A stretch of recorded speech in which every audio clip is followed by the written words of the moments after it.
Mister मेगम्बो jail जाने की करो तैयारी, लग गया या अब तेरी खैर नहीं, बूंदों ने बगावत कर ली है। नादान समझ बुजदिल इनको लहरों ने बगावत कर ली है। हम परवाने हैं मौत समा, मरने का किसको खौफ यहाँ। अरे तलवार तुझे झुकना होगा, गर्दन ने बगा। नमस्कार साथियों, आशुतोष राणा जी की इन्हीं पंक्तियों के साथ में आज के बात की शुरुआत करना चाहता हूं। बिहार में जो मिस्टर मोगेम्बो के कार्यकाल में पिछले दिनों जो भ्रष्टाचार हुए, जो बिहार में घोटाले हुए, और इसके खिलाफ चाहे वह सत्ता पक्ष के लोग हों या विपक्ष के लोग हों, इनकी जो चुप्पी है उसको आप समझ सकते हैं क्या हुआ बिहार के अंदर में। आज बिहार का नौजवान रोजगार के लिए परेशान है, और बिहार में जो यह शिक्षक भर्ती हुई, ये शिक्षक भर्ती में किस कदर घोटाले हुए, आज इसकी क्रोनोलॉजी हम आपको समझाना चाहते हैं। अगर कोई यह समझ रहा है कि मिस्टर मोगेम्बो चले गए इस विभाग से, मुझे निलंबित कर दिया गया, संभव है मुझे बर्खास्त भी कर दिया जाएगा और इसके कारण यह आवाज दब जाएगी, तो ऐसा नहीं होगा। हमें लड़ना आता है। जब से हमने होश संभाला है तब से केवल हमने लड़ाई ही लड़ी है, इसलिए मुझे लड़ना आता है और इस लड़ाई को हम मंजिल मुकाम तक पहुंचाएंगे। मैं आपको क्रोनोलॉजी समझाता हूं, एक कहानी, छोटी सी कहानी के माध्यम से आप इसको समझिए। जब हम लोग छोटे बच्चे थे तो हमारे यहां कहा जाता है कि जोर कटवा आता है। तो अब हम लोग बच्चा थे तो हम लोग नहीं समझते थे कि जोर कटवा क्या होता है। संभव है अब न्यू जनरेशन के बच्चे भी उसको नहीं समझेंगे, लेकिन जो लोग हम लोग के उम्र के हैं वो सब अच्छी तरह समझ सकते हैं। जो कटवा होता था वह दो चोरों का गिरोह होता था, और यह जो गिरोह था वह मवेशी चुराता था, बैल को चुरा लेता था, गाय को चुरा लेता था। तो जिस बैल को चुराना होता था तो सबसे पहले ये क्या करता था कि बैल की घंटी को खोल लेता था। और ये जोरकटवा का जो गिरोह होता था वो दो चोर का गिरोह होता था।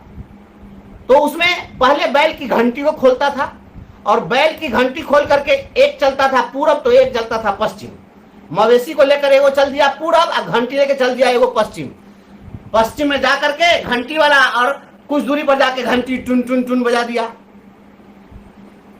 लोग यह समझे कि जा गैया तो खुल करके पश्चिम तरफ चली गई, लोग उस घंटी की दिशा में दौड़े और तब तक इधर पूरब की दिशा में गायब है, बैल गायब है। तो ये जोरकटवा का जो ये उसकी जो क्रोनोलॉजी थी आप समझिए बिहार में क्या हुआ। क्या ऐसा ही नहीं हुआ बिहार में? दशहरा के दिन स्कूल खोल दो, दीपावली के दिन स्कूल खोल दो, छठ के दिन स्कूल खोल दो, रक्षाबंधन के दिन स्कूल खोल दो, जन्माष्टमी के दिन स्कूल खोल दो, मॉर्निंग जिस समय स्कूल चलना है गर्मी की छुट्टी कर दो, जिस समय गर्मी की छुट्टी करनी है उस समय स्कूल खोल दो। कोई बोलेगा उस पर कार्रवाई कर दो, उसको सस्पेंड कर दो। एक दिन कोई एब्सेंट मिला तो 7 दिन का वेतन काट दो, 4 बजे भोर में स्कूल पहुंचने के लिए कह दो। ये सब क्या था? घंटी टुन टुन टुन, लोगों का ध्यान जा रहा है घंटी टुन टुन टुन, और तब तक इधर दूसरा पार्टनर पूरा सफाया कर दिया। बिहार के जनता को ये समझ में नहीं आ रहा है। अगर नहीं समझ में आ रहा है तो मैं समझता हूं कि लानत है बिहार के लोगों को। बिहार में जो शिक्षक भर्ती हुए आप जरा उसको समझिए। 1 लाख अगर रिक्ति निकलेगी तो उसमें कितनी किसकी बहाली हो सकती है? 50% पहले से आरक्षण था, 10% ईडब्ल्यूएस को आरक्षण दिया गया तो 60% हो गया। बचे के 40% में उस 40% का 50% महिलाओं के लिए आरक्षित था। मतलब उस 40% में 20% महिला, उसमें दूसरे राज्य की महिलाओं को आरक्षण नहीं मिल सकता है, तो बच गए 20%। तो मात्र 20% में महिला हो पुरुष हो सभी लोगों को उसमें सीट मिलता।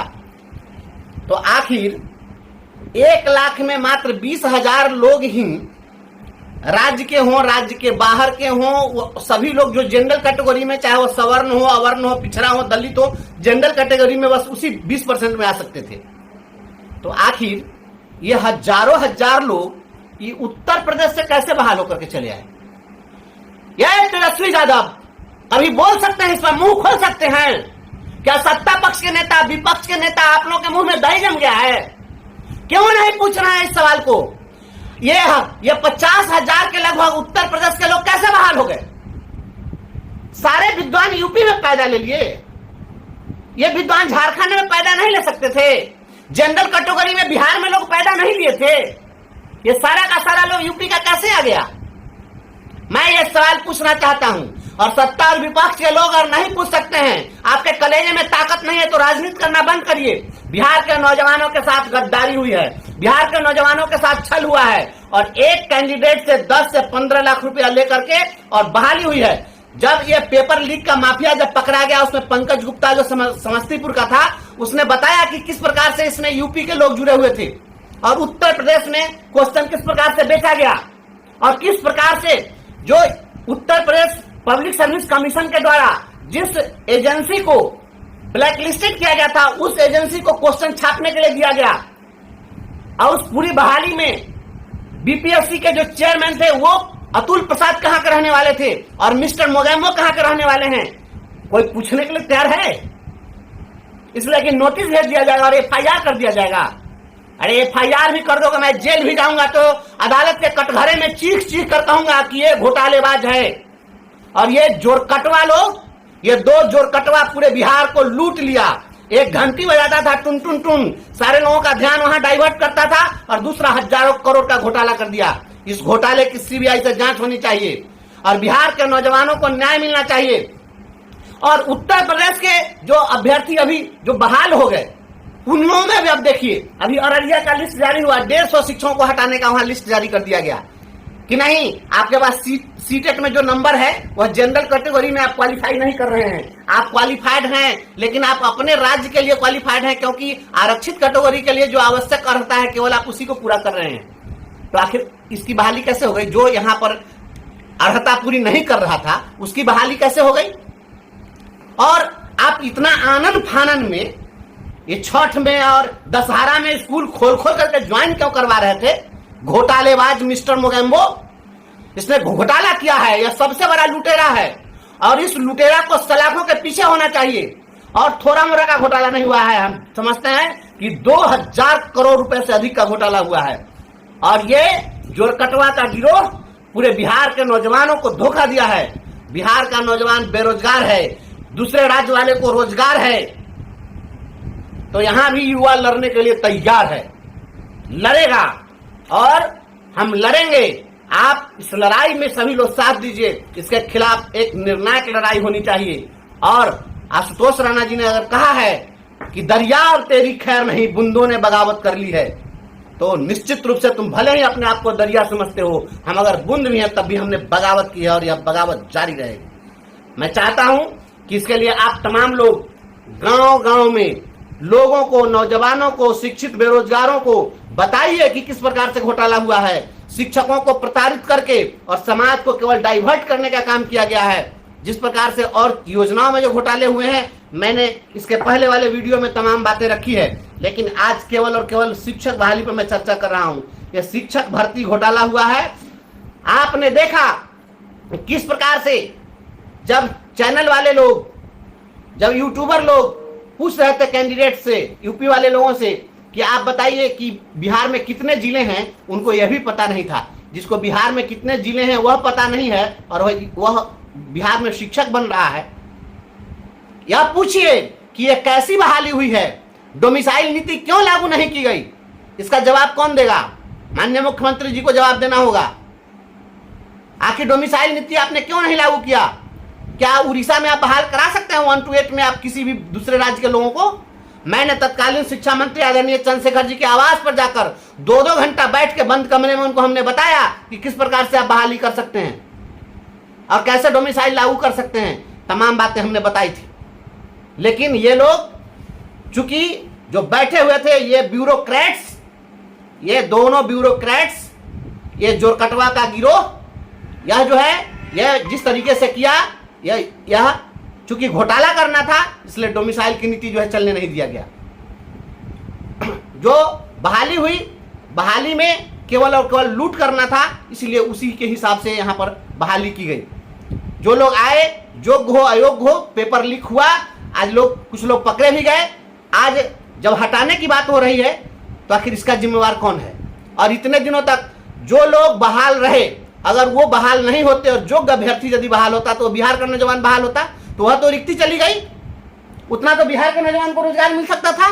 तो बिहार के नौजवान को आपने रोजगार से वंचित करने का काम किया है। इसका जवाब देना होगा आने वाले विधानसभा चुनाव में। इसका जवाब आम पब्लिक पूछे, इसलिए हर नौजवान तक यह वीडियो पहुंचना चाहिए, हर लोगों तक यह बात पहुंचनी चाहिए और इस क्रोनोलॉजी को पहुंचाइए कि एक तरफ घंटी बजा के ढोल मजीरा बजा रहे थे, अश्वत्थामा हतः नरः वा कुंजरः। आप सच्चाई को जमाना चाहते हैं ढोल बजा करके, आप ढोल बजा के लोगों का ध्यान आकृष्ट कर रहे थे और उसी शोर की आड़ में घोटाला कर रहे थे। यह मिस्टर मोगेम्बो के घोटाले का भंडाफोड़ होना चाहिए। और जो लोग भी इस शिक्षक भर्ती घोटाला में बिहार के नौजवानों का गला काटने का काम किए हैं, यहाँ के शिक्षित बेरोजगारों को धोखा देने का काम किए हैं, इन लोगों को सजा मिलनी चाहिए। और इसके लिए अभियान जारी रहेगा। हम बगावत करते रहेंगे, लड़ाई करते रहेंगे। मैं चाहता हूं हमारे जो और साथी लोग हैं यहाँ पर, आप देखिए हमारे तिरहुत प्रमंडल के संगठन प्रभारी भाई लखनलाल निषाद जी हैं यहाँ पर, हमारे जिला के नेता भाई मुन्ना यादव जी हैं, इधर भाई राकेश जी हैं। आप इनसे भी बात कर सकते हैं, ये भी अपनी बात आप तक रखेंगे कि किस प्रकार से घोटाले हुए और किस तरह से बिहार के लोगों के साथ अन्याय हुआ है और ये लड़ाई हम लोग मुहिम किस प्रकार से चलाएंगे।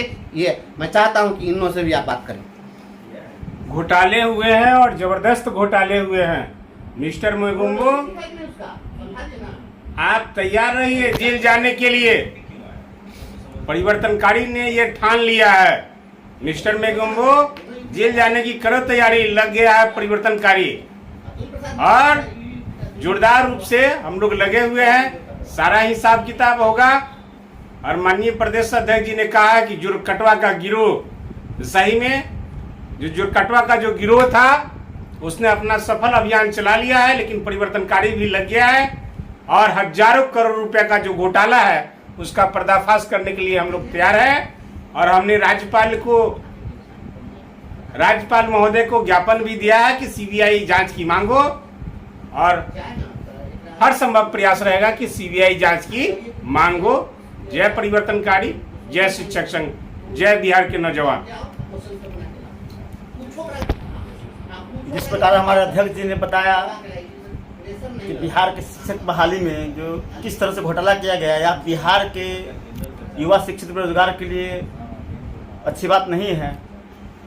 हुआ जो मिसाइल नीति को खत्म किया गया यूपी के दो गिरोह के द्वारा, एक अतुल प्रसाद जी और एक मिस्टर मोगेम्बो के पाठक जी के द्वारा, इसमें बिहार के नवयुवक के हक को छीना गया। अगर सही ढंग से बहाली की जाती तो हमारे बिहार के शिक्षित बेरोजगार लड़कों को ज़्यादा मौका मिलता है। आज हुआ क्या, पेपर लीक कर दिया गया, यूपी में क्वेश्चन एग्जाम से 2 दिन पहले बंटने लगा और सारे के सारे यूपी के लोग यहाँ बहाल हो गए।